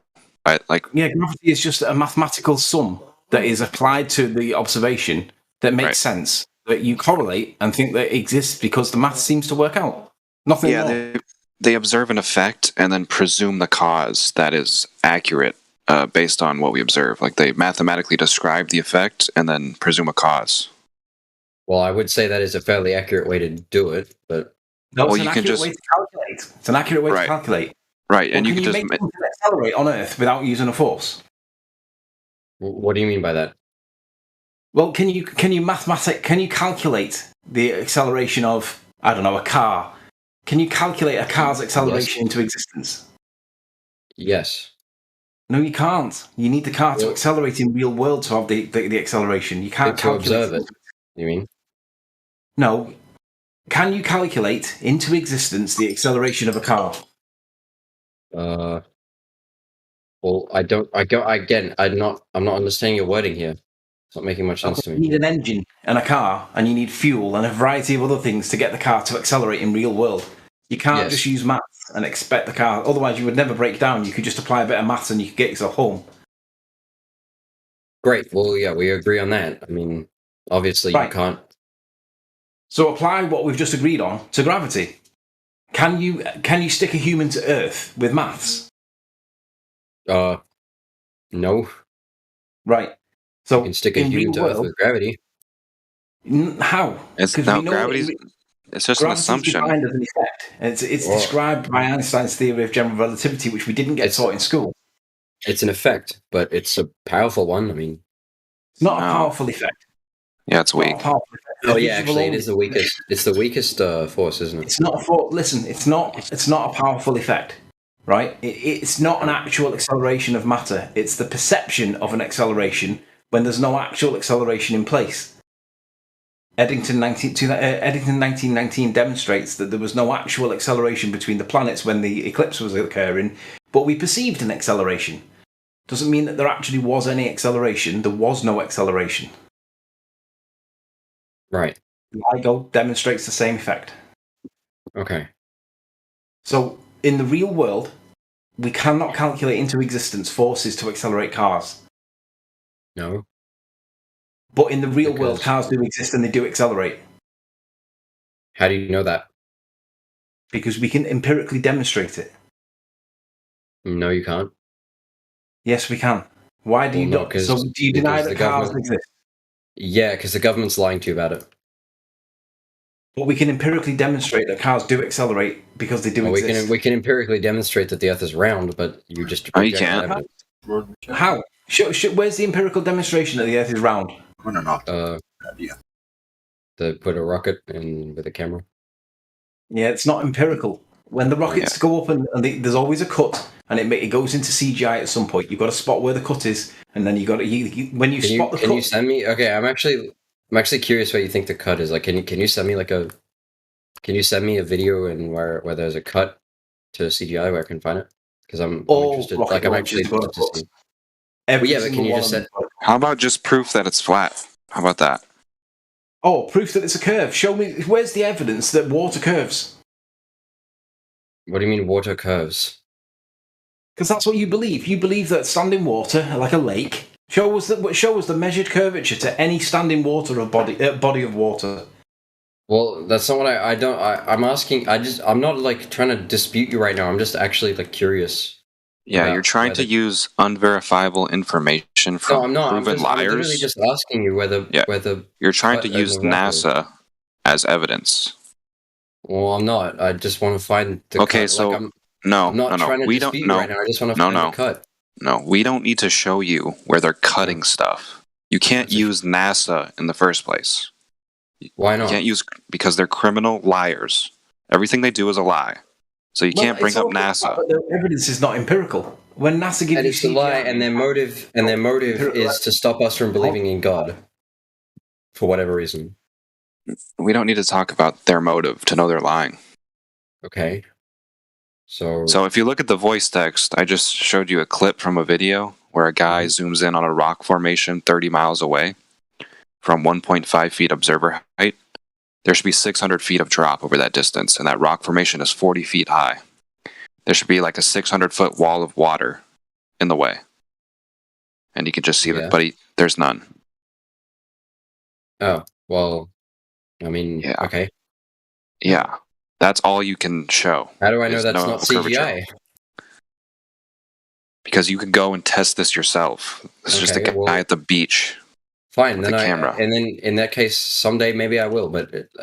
again, I have think you no should. empirical evidence because that could easily be doctored footage. So it means nothing to me. But just like NASA's footage means nothing to you. But you were saying before that we need to like see cellular division with our own eye. No, so I never said whatever that. evidence that you're going to That rely was on from NASA, I could flip that against you and say, well, have you seen this with your own eye? That's No, your standard of evidence. I haven't, but I don't. Yeah, I don't. so like the argument you're presenting, it's just going to end up coming down to you don't actually experience the Earth as a globe, but you only see it on a screen. So why do you believe that? If you don't believe this, then why do you believe NASA? Oh, but you can't believe that if you don't believe this. But you Let don't me go experience the back. globe. You can verify flat Earth proofs. You can do that yourself. The problem with NASA is you can't Well, verify all right. anything Well, then, you do. okay. Let's You say have I to do have verify it trust in myself. NASA I'll trust that. But tell us what the Earth looks like from space because we can't go there I'm just confused. Well, no, I'm just confused. Is because you sent me a video by someone with a camera, or like, for instance, to prove your own point. Whereas I can send you, a million. I can send you a million proofs from NASA, but you don't believe them. So No, why because should I you believe- can't. No, you can't verify that. You Like we just, said, just you said can't that. verify Yeah, this guy's can't video either. verify NASA. You can Yes, you verify can. the flat Earth proofs. This guy's literally just at the beach. Like you could go do this yourself. You But have to can't have- go to space. Yeah. You have to have faith in NASA to tell us what the Earth looks like from space because we cannot go there ourselves. That's the problem. But these things we can verify ourselves. We're showing you stuff you can do yourself. That's the difference. Right. And this is what all like observations show. None of them are conforming to the globe geometry. Like this is all you see is people seeing too far. Okay. So it's people seeing too far. Right. Okay, I get more sense. So, I mean, again, I know that you're going to say to me, it's because it's where we live, but I don't get why it matters if the world is round or flat. Okay, the difference would be with flat Earth, we live in a contained, flat, stationary, intelligently designed system with the stars, sun, and moon that move over top the Earth like a clock, versus a ball Earth, a speck of dust in an infinite vacuum that formed by luck and chance by itself. So Well- you don't see the difference between those two? Mathematically, literally everything possible in the current laws of physics would occur in a. No. universe. I asked you, do you see the In difference infinite between those two Yeah. cosmologies? Yes, I do. And one has zero explanation for reasoning, and the other does not. Wait, what? One is a creation, right? Exactly. That's what And I'm one saying. is a expanding Big Bang theory, right? Yes. What's the difference? The difference with the creation is we don't have anything to prove that there is creation. I mean, don't about proving it. If it is flat, if there's a dome over us, if we're contained on a flat and movable plane, you lose the Big Bang theory, you lose your science, you lose your evolution. Well, it's all these other things. There's no spinning space balls. You lose gravity. Nothing works. That's the problem. Exactly. Yes. I mean, science does not work anymore. Why does it not work anymore? Because I guess that because there's no laws of physics which will allow us. Yeah. Like the foundation for all that stuff. Debunked. Yeah. Science is debunked thoroughly if it's flat. I see. Yeah. Wait a minute. So, hold on. I'm just a bit confused now because you said, okay, so, I mean, the reason why I think that a globe Earth would be more convincing, I guess, is because, let me think. So, I can give you a scientific reasoning for every single occurrence, over the last, and again, you may say it's all lies, but I can give you a reason for it, right? I can give you a scientific random reason, and scientific random. Okay. What if you were just parodying? Okay. What if you just parodying indoctrination since the first grade, which is what they taught me? Yeah. They said in first grade, look, you live on this globe, and they spun it like a toy, and I believed it, but with no proof. Yeah. Like, what makes something science? What makes something science? It has to have some kind of. I guess it has to have some kind of explanation for the entire model that surrounds it. No. Well, I mean, you need observation and experiment. I wouldn't exactly call religion science here, but me either. But the religion is the globe. How? Because you believe it, but you don't experience it. It's a belief. Okay. And you believe in a creator, but you don't experience it. So where's the difference? I do experience it because everything that I use in my daily life is intelligently designed, and it comes from a person made it. A person made it. Okay. Right. The same way, yeah. Wow, what did our world come to when we have all these people that believe there's no God? It is just amazing to me. Wow. How did that? I feel so bad for them. I mean, if you're not going to recognize God and it's right in your face, I mean, dude, I guess you have no interest in eternal placement.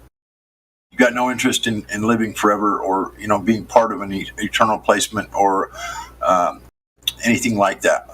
You don't believe that exists, and you're willing to chance it, throw it all away because you've been taught and lied to your whole life about science, and they've made you believe there's no God because they've told you that you live on a spinning ball that started from nothing. None of it makes any sense, and now all of a sudden you don't believe in God. Wow. Yes. Yes. You better. I'm going to just give you a little bit of advice.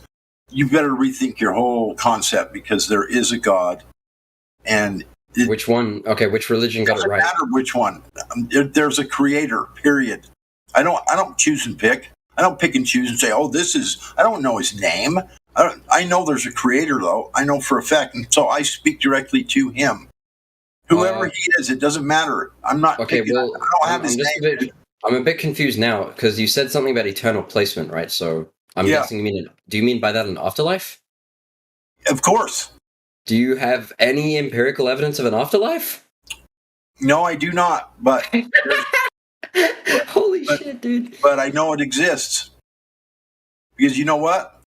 Believe it or not, you can know God exists too. And if God exists, if you think this is all for naught, all for nothing, you've been raised and brainwashed in a very confusing way, my friend. And I feel really bad. I feel really bad for you. All right. I really so do. you're trying to explain to. So you're trying to tell me. No, I'm not trying to explain anything to you. I'm trying to tell you there's a God, and there is, and I feel really bad for you because you've got no future, my son, my friend. You got nothing coming. Okay. But does God also give you free will to believe that? Because This topic if God, I think so. This topic yeah, doesn't need this topic is crazy. I mean, you've been going on all day for the last hour about empirical evidence, and then this guy comes along and he says, "No, I don't have any empirical evidence for an afterlife, but I still believe that you're going to hell if you don't believe in God or whatever." Did I say you were going to hell? Did those fall out of my mouth? No, but you said that there was nothing coming for me. So that's right. Yeah. I think Slicker Warrior gave a good example of creation with cells, right? Not really, but because they divide. I said how science describes cellular meiosis and mitosis. They describe it as cellular division to hide the fact that you are literally observing creation before your very eyes, and so they change the perspective and call it division. But that still changes the perspective. And that's 100% correct. That is a very correct statement. Thank you, Sleeping Warrior, because I never really thought of that when cell division on that level. But you're exactly right, because there's no way that is creation right before your very eyes. That is right. Very, very. So they need to change the perspective and say, well, from the perspective of the cell, it's division. Yeah, but if you look at the bigger picture overall, you are literally watching one become 25,000 over a period of time. I guess I'll listen to you on that, but I'm still really confused on this thing of the afterlife, because I've just been told there is a creator, and this is one person's opinion, and if you don't want to listen to it, then don't. And you're not going to get other people to comment on what I believe in. I would prefer if you. And I'm done talking to your stupid ass. Okay. And to be fair, in the same way that we don't accept NASA's evidence because we consider it to be lies, I personally don't accept evidence of any of the religions, be it Hindu, Sikh, whatever, because ultimately a lot of it is lacking in empiricalness. I am more for the empirical arguments, and I'm happy to dispense with NASA in the same way that I'm happy to dispense with the religion arguments, because I want to focus on what we can prove and what we can demonstrate empirically.